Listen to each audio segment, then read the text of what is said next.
Hello everyone, welcome to Sanmarga classes. ಮೊದಲನೇ ಪ್ರಶ್ನೆ, ಶ್ರಮ ಮತ್ತು ಉದ್ಯೋಗ ಎಂಬಂತಹ ಚಾಪ್ಟರ್ ಇಂದ ಸರಕು ಮತ್ತು ಸೇವೆಗಳ ಉತ್ಪಾದನೆಗಾಗಿ ದೈಹಿಕವಾಗಿ ಮತ್ತು ಮಾನಸಿಕವಾಗಿ ಕೆಲಸ ಮಾಡುವ ಸಾಮರ್ಥ್ಯವನ್ನ ಏನಂತ ಕರಿತೀರಾ ಮಕ್ಕಳೇ? ಓಕೆನಾ?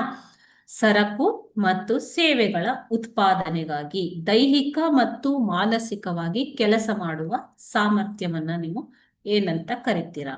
ಆಪ್ಷನ್ ಎ ಬಂಡವಾಳ, ಆಪ್ಷನ್ ಬಿ ಶ್ರಮ, ಆಪ್ಷನ್ ಸಿ ಗೇಣಿ, ಆಪ್ಷನ್ ಡಿ ಲಾಭ.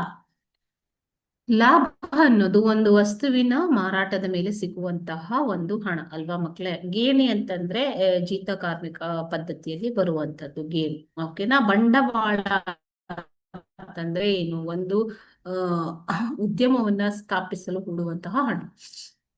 ಇವಾಗ ಸರಕು ಸೇವೆಗಳ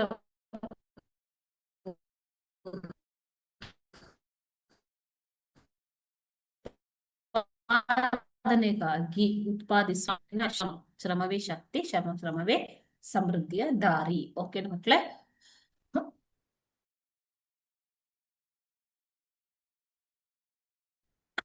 ಥ್ಯಾಂಕ್ ಯು.